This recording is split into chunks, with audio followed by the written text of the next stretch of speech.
everybody. County Mayor, Minister, County Manager, Councillors, ladies and gentlemen.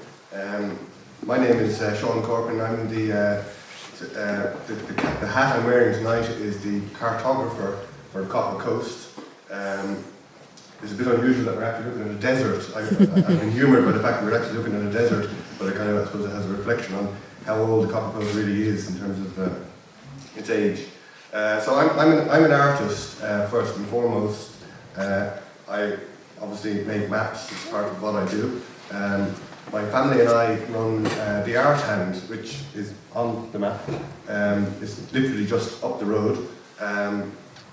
We have an art school. We teach art to kids and to adults as well, and we have a film production unit as well. So firstly, I'd like to thank Joe Green from Metalinks and all his colleagues at the Copper Coast Geopark Centre here.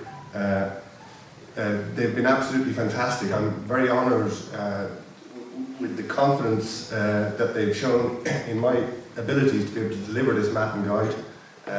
Joe has been an absolute pleasure to work with on the project.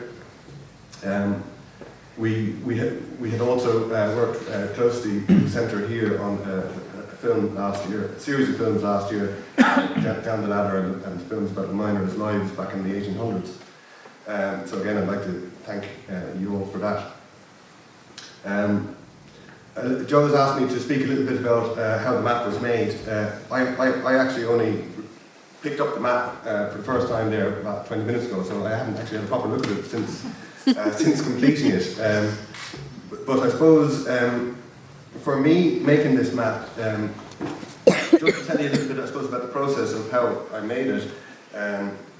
Basically, Joe and I discussed the project and we drew up a brief, and then the project went to tender, and thankfully I was selected to produce it.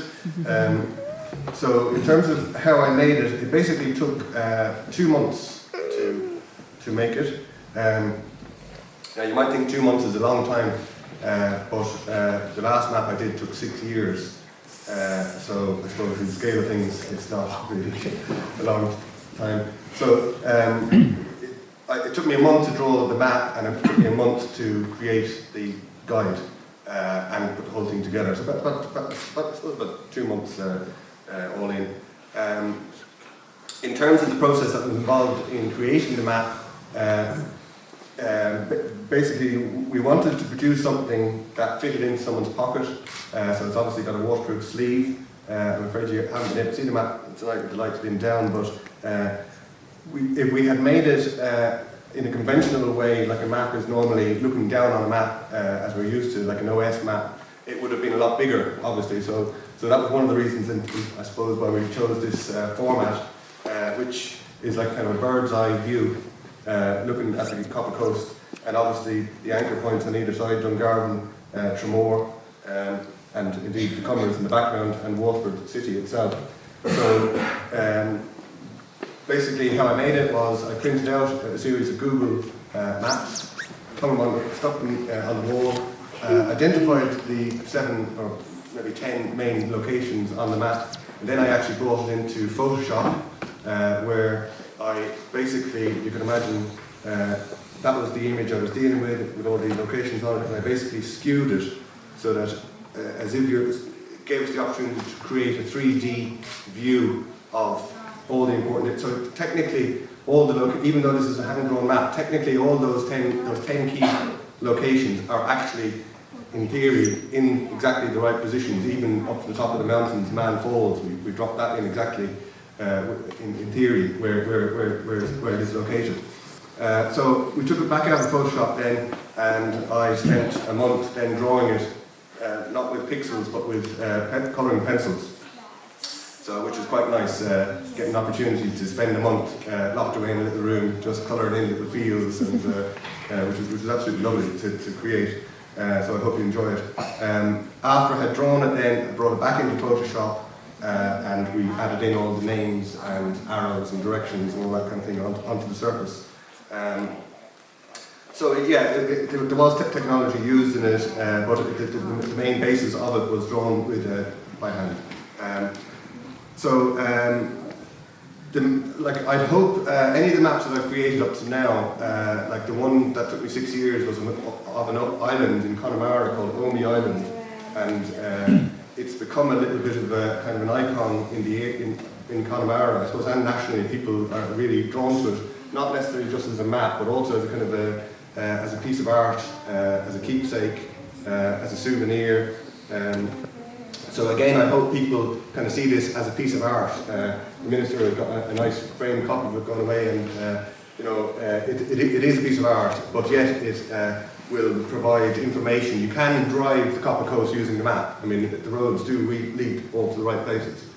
But also, apart from visitors to the area that will be able to avail of it, I think the community here who've welcomed us so warmly into their community, that we've only been here the last few years, and the pride and sense of place that people have, even judging by the turnout here tonight, is very evident. So I think a map is a poignant kind of way of reflecting that. And the guide on the back is very sparse. There's not a lot of information, but I would like to thank, there's 10 or 12 photographs there. I put a request out on Facebook for photographers to give us iconic pictures of the Copper Coast, and I was absolutely inundated with the response, and the quality of images of this area are amazing, but they're not all kind of in one place. So maybe in the future, when this map goes online with all the other assets of the Copper Coast here, it will be interesting to see how that can be all brought together in one place. And also the attractions that are mentioned here, as John and Joe had mentioned beforehand, there's a listing and contacts and phone numbers, places to stay and things to do in the area on the guide. So I'd like to thank everybody that's contributed towards it, and I'm looking forward to networking with the other attraction providers of facilities along the Copper Coast in the area, that we can all help each other. And I think Joe mentioned recently that, that's really how this thing is going to be spread out to the wider audience. I've already received requests from America and from Australia for the map to be sent to me. So it's had a huge response to a couple of little teasers that we put online. So hopefully people really take it up from that point of view. That's kind of all I have to say. You can find me and my family on the Art Hand website, thearthand.com, or my personal portfolio website is SeanCorcoranArt.com. Thank you very much, and thanks again, Joe.